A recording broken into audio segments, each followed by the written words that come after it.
In the vast darkness of space, amid the glittering tapestry of stars, humanity had always wondered if we were alone. We sent our messages, our golden records, our radio signals, peaceful offerings to any civilization that might be listening. But as we grew, as we reached further into the cosmos, we realized something profound. We were done being the passive observers, done being the cosmic equivalent of wide-eyed children hoping to be noticed. The year was 2157, and Earth had changed. Our cities stretched toward the heavens, our colonies dotted Mars and Luna, and our ships regularly plied the space lanes between them. We weren't just reaching for the stars anymore. We were living among them. That's when we picked up the first definitive signal, an unmistakable pattern that couldn't be explained by natural phenomena. The entire scientific community buzzed with excitement, but this time there was no fear, no trepidation about what might come.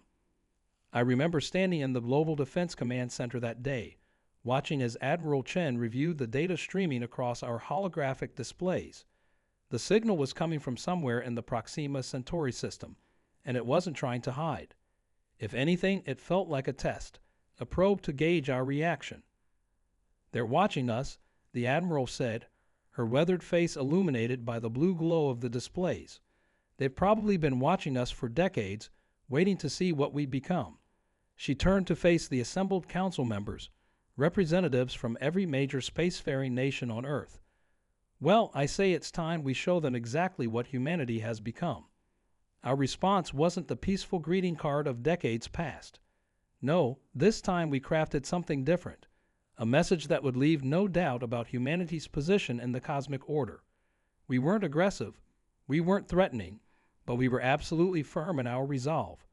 We had fought our own demons, united our planet, and reached for the stars not as conquerors, but as equals to any race we might encounter. The transmission we prepared included everything: our technological achievements, our military capabilities, our philosophical evolution, and most importantly, our unwavering determination to protect what was ours. We showed them our fleet of antimatter-powered warships, our planetary defense grid, our quantum communication network that spanned the solar system. But we also showed them our art, our music, our dedication to preserving life in all its forms. To any civilizations receiving this message, the transmission began, "We, the United Peoples of Earth and her colonies, extend both greetings and a clear statement of intent. We come in peace, but we stand ready. We seek friendship, but we will not bow. We are not the same species that sent tentative greetings into the void decades ago. We are not asking for acceptance into the galactic community. We are announcing our presence as equals." The message was sent, and then we waited. Days turned into weeks, and the usual chatter of deep space continued. But something had changed. The random signals we occasionally picked up seemed more focused, more deliberate. It was as if the galaxy itself was holding its breath, waiting to see what would happen next. That's when our long-range sensors detected something massive entering the outer edges of our solar system. It was moving fast, far too fast for natural objects, and it was definitely artificial. As our defense fleet moved into position and our colonial outposts went into high alert, we couldn't help but feel a mix of anticipation and pride. Whatever was coming, humanity was ready. We had prepared for this moment, trained for it, built for it. The real question wasn't whether we were ready. It was whether they were ready for us. The massive object continued its approach, and our deep space monitoring stations captured the first detailed images. It wasn't just one ship. It was a fleet of 7 vessels, each larger than anything humanity had ever constructed. Their design was organic, almost crystalline, with surfaces that seemed to ripple and shift like liquid metal under the distant sunlight. Admiral Chen called an emergency meeting of the Defense Council in the underground chambers beneath New Geneva. The atmosphere was tense but controlled. This was what we had trained for. The holographic displays showed our fleet positions: 3 battle groups stationed near Mars, another protecting Earth and Luna, and our rapid response force hovering near the asteroid belt. Initial analysis suggests their technology is approximately 2 centuries ahead of ours, Dr. Rodriguez reported, her hands moving through the data projections. But there's something odd about their approach vector. They're making no attempt to conceal themselves, and they're moving in a formation that leaves them vulnerable to our defensive capabilities. I studied the tactical display, noting how our quantum sensors were already mapping potential weaknesses in their ship's energy fields. Years of reverse engineering alien artifacts found in our solar system had given us insights into potential extraterrestrial technologies. We might be younger, but we weren't naive. The aliens' first direct communication came exactly 72 hours after entering our system. It was a simple request, broadcast on all frequencies in perfect English. We wish to speak with the ones who sent the message, not your leaders, the ones who truly understand. The council chamber erupted in debate. Some argued it was a trap. Others saw it as a diplomatic opportunity. But Admiral Chen simply smiled, her eyes reflecting decades of military experience. They're testing us again. They want to know if we meant what we said about humanity's evolution, if we're truly united, or if we're still playing political games. Our response was carefully crafted. We would meet them, but on our terms. The Rendezvous point was set for high orbit around Europa, Jupiter's ice-covered moon. It was far enough from Earth to protect our homeworld, but close enough to our advanced research stations to provide support if needed. The selection of our representatives was unprecedented in human history. We chose not based on political power or military rank, but on understanding. A quantum physicist who had revolutionized our understanding of space-time. A philosopher who had helped reshape human society after the climate wars. A xenobiologist who had first theorized about crystalline-based life forms, and a poet whose words had united Earth's colonies during the Mars Rebellion. As our diplomatic vessel approached the Rendezvous point, tensions throughout the solar system reached a fever pitch. Every human settlement, from the smallest mining outpost to the sprawling cities of Earth, watched and waited. Our military remained on high alert, with quantum-linked weapons locked on target, even as we extended this hand of peace. The alien fleet had arrived first, their massive ships arranged in a perfect hexagon around Europa. Up close, their vessels were even more magnificent and terrifying, each one unique, like snowflakes carved from dark matter and dreams. Our sensors detected energy readings that defied our understanding of physics, yet we maintained our composure. We had prepared for this moment for generations. As our ship entered the designated meeting zone, we received another transmission. This one was different, not words, but a series of images and emotions that somehow bypassed our communication systems and appeared directly in our minds. They showed us glimpses of their civilization, their history, their evolution. But more importantly, they showed us something that made every human witness gasp in unified shock. The images flooding our minds reveal a stunning truth. These beings had been watching us for far longer than we imagined. They showed us scenes from Earth's distant past, the building of the pyramids, the fall of Rome, the Renaissance, the Industrial Revolution. But they weren't just passive observers. In each crucial moment of human history, we caught glimpses of crystalline structures in the background, hidden in plain sight. Dr. Rodriguez was the first to recover from the mental transmission. "They've been guiding us," she whispered, her voice trembling with realization. "Not controlling, not interfering directly, but nudging, like gardeners tending to a particularly promising seed." The comparison sent chills through everyone on the bridge. The aliens' next transmission was both a confirmation and a challenge. They showed us other worlds, dozens of them, where different species had evolved. Some had advanced far beyond us technologically, but had stagnated, becoming cold and calculating machines. Others had achieved perfect harmony with their worlds, but never reached for the stars. We were different.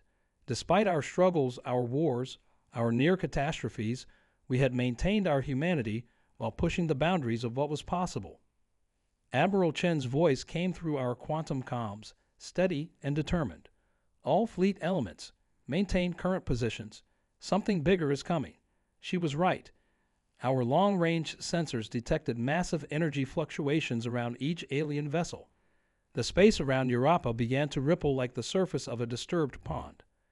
That's when our eye defense systems started screaming warnings. Thousands of smaller objects were appearing through what looked like tears in space itself. They weren't weapons. They were ships. Vessels of every conceivable design and origin, crewed by species we had never imagined possible. A gathering of civilizations drawn to our solar system by our message. The philosopher in our delegation, who had remained silent until now, stepped forward. "They're not here to test us," she said, her eyes wide with understanding. "They're here because we passed the test." Our message wasn't just a declaration to them. It was heard by everyone. Through another mental transmission, we understood the truth. Humanity's message had done something unprecedented in the galaxy's history. While other civilizations had announced themselves with either peaceful submissions or aggressive challenges, we had declared ourselves equals while still in our infancy.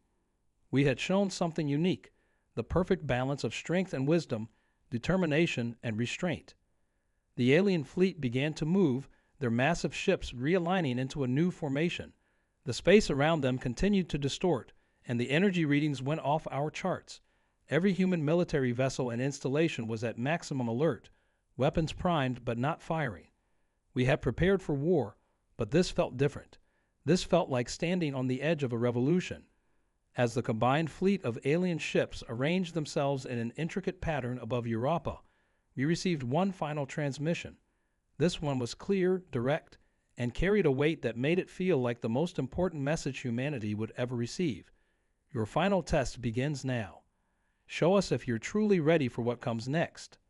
The entire solar system held its breath as the alien ships began to pulse with energy, creating a light show that outshone Jupiter itself. Whatever was about to happen would change humanity forever.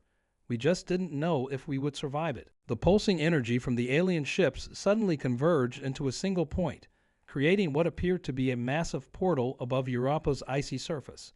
But instead of the expected invasion or attack, something far more extraordinary emerged. A projection that filled the space between our fleets, showing us Earth.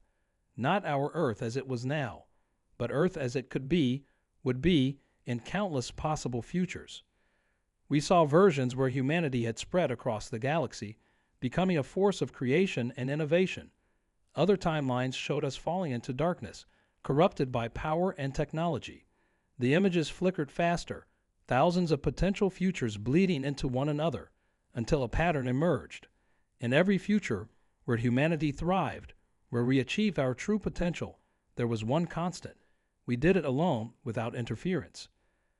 This is why they watched but never intervened directly. The quantum physicist realized, her voice filled with awe. They weren't testing our strength or our technology. They were testing our ability to make the right choices independently. The revelation hit us like a physical force. The aliens hadn't come to invite us into some galactic federation. They had come to warn us about one. Through another mental transmission, they showed us the truth about the galaxy's power structure. The gathering of alien ships around us represented a fraction of species who had broken away from a massive galactic collective, one that absorbed civilizations, homogenized them, and stripped them of their unique characteristics in the name of unity and peace. Admiral Chen's voice crackled through the quantum network.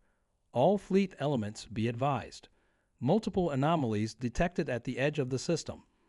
Our sensors confirmed it. Another fleet was approaching, far larger than the first, bearing the uniform designs and clinical precision of the collective. The crystalline alien's message became urgent. You have a choice to make humanity.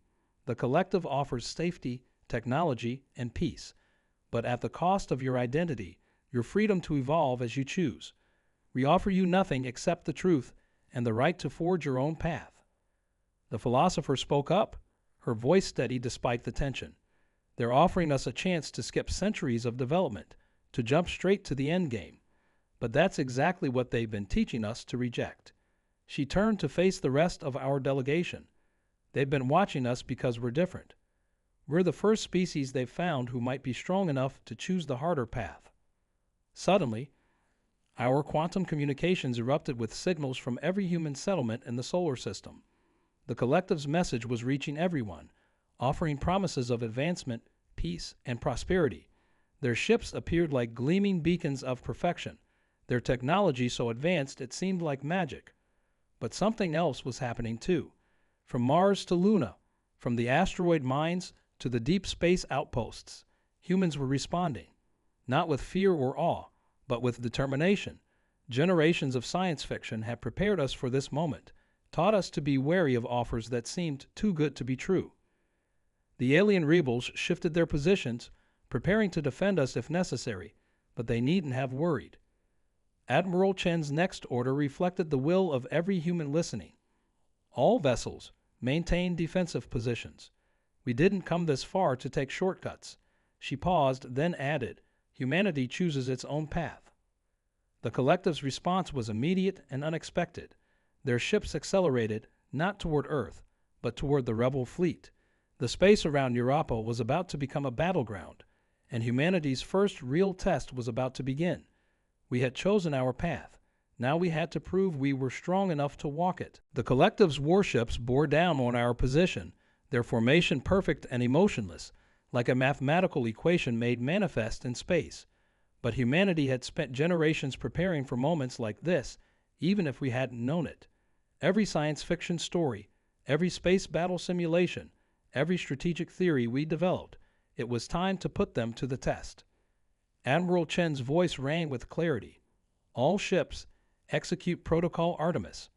Our fleet split apart in what must have looked like chaos to our observers, but it was controlled chaos, unpredictable yet precisely coordinated. The rebel aliens watched in apparent confusion as human vessels scattered in seemingly random patterns. What happened next shocked both the collective and our alien allies. Our quantum defense grid, hidden throughout the solar system, activated, not with destructive force, but with something far more subtle. Years of studying the alien artifacts had taught us one crucial lesson. The more advanced the technology, the more vulnerable it was to the fundamental forces of reality itself. The collective's ships flew straight into our trap. Their perfect formation, their synchronized movements, became their weakness. Our quantum grid didn't attack their ships. It attacked space itself, creating microscopic irregularities in the fabric of reality. Their highly advanced systems, dependent on perfect mathematical harmony, began to falter. Now, the physicist shouted, her eyes glowing with understanding. Their ships, they're not just connected, they're quantum entangled. They think as one, move as one. She didn't need to finish. By disrupting their quantum harmony, we had turned their greatest strength into a catastrophic weakness. The rebel aliens joined the battle, their crystalline ships moving in patterns that complemented our strategy. But the collective had one final card to play. Their flagship, a vessel larger than anything we'd yet seen, emerged from their disarray. It began broadcasting a signal that somehow cut through our quantum disruption, reaching directly into human minds. We felt it, the promise of peace, of advancement, of perfect unity. For a moment, every human in the solar system experienced the seductive pull of their offer. But then something unexpected happened, something that proved exactly why the rebel aliens had been watching us all along. Humanity laughed. The collective's perfect, processed, artificial unity felt hollow compared to the rich chaos of human experience. Our art, our music, our dreams, our conflicts, everything that made us imperfectly human became our shield against their artificial perfection. The philosopher, grinning despite the tension, sent a response that echoed through every human communication channel. We choose chaos. We choose struggle. We choose to learn from our mistakes. Most importantly, we choose to remain human. What the collective never understood, what the rebel aliens had seen in us all along, was that humanity's greatest strength wasn't our technology or our strategic thinking. It was our ability to embrace imperfection, to find strength in diversity, to turn chaos into creativity. As the collective's ships began to retreat, their perfect formation shattered, the rebel aliens transmitted one final message. But this time, it wasn't just to our delegation. It reached every human mind in the solar system. You were never the ones being tested. We were preparing you to teach us how to be free again. The collective disappeared as quickly as they had arrived, leaving humanity standing alongside our new allies, not as students, not as equals, but as teachers. The galaxy was about to learn what it meant to be truly human. Admiral Chen looked out at the assembled fleets, human and alien together, and smiled. Well, she said, I suppose this means we need to update our message to the stars. The quantum physicist nodded, already formulating new theories about reality itself.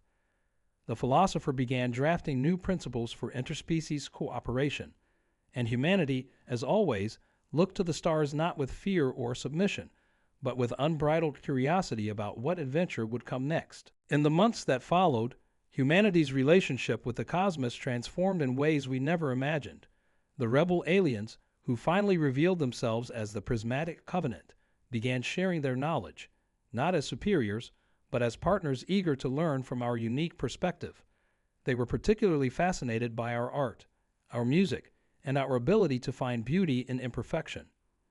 Our cities became meeting grounds for dozens of species who had broken away from the collective.